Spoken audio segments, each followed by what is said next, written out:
اعوذ باللہ من الشیطان اللعین الرجیم بسم اللہ الرحمن الرحیم رب اشرح لی صدری ویسر لی امری واحلل عقدۃ من لسانی یفقہوا قولی۔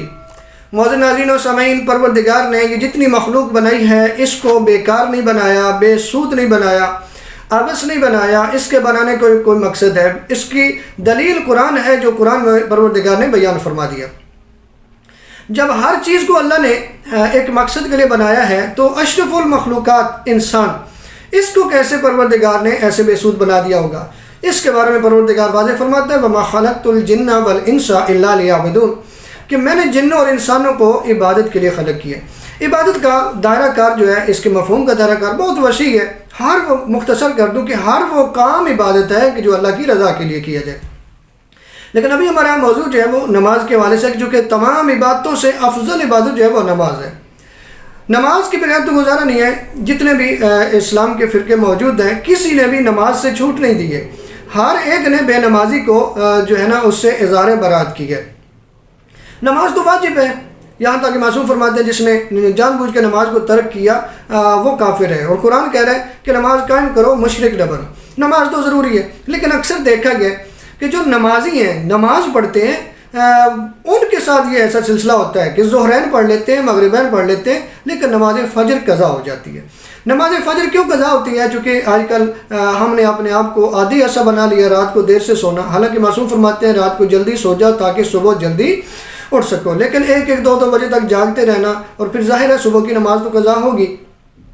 لیکن کچھ ایسی چیزیں موجود ہیں، کیونکہ قرآن ہمارے لیے نصیحت بھی ہے، ہدایت بھی ہے، ہمارے لیے شفا بھی ہے، رحمت بھی ہے۔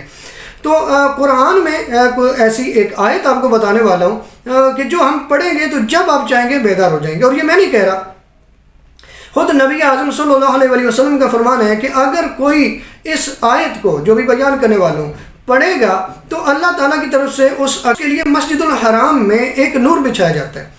یعنی یہ آیت پڑھنے والا جو ہے، یہ جو اس آیت کا قاری ہے، اس کا مقام یہ ہے کہ اس کے لیے مسجد الحرام میں ایک نور بچھایا جاتا ہے جس میں فرشتے ہوتے ہیں جو اس کے قاری کے لیے صبح تک استغفار کرتے ہیں۔ یعنی پہلی بات تو یہ ہے کہ فرشتے جو ہیں یہ آیت جو پڑھتا ہے اس کے لیے استغفار کرتے ہیں۔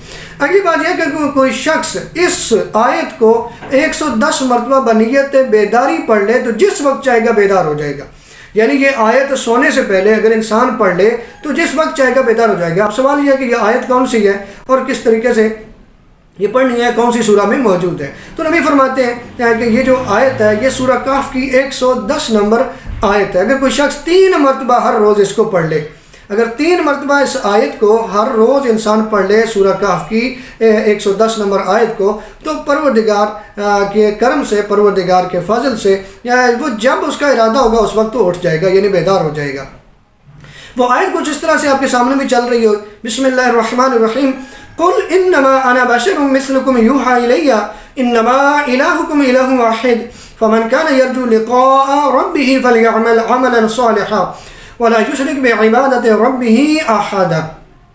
یہ سورہ کہف کی 110 نمبر آیت ہے جو ہم ہر روز 3 دفعہ پڑھا کریں، یا جب بھی ہم بیدار ہونا چاہتے ہیں، بلکہ ہم معمول بنانے تو بہت اچھی بات ہے، تو جب ہم چاہیں گے بیدار ہو جائیں گے۔ اور نماز فجر جیسی جو عظیم نماز ہے وہ ہماری قضا نہیں ہوگی۔ پروردگار سے دعا ہے ہم سب کو نمازی بنائیں۔ السلام علیکم ورحمۃ اللہ وبرکاتہ۔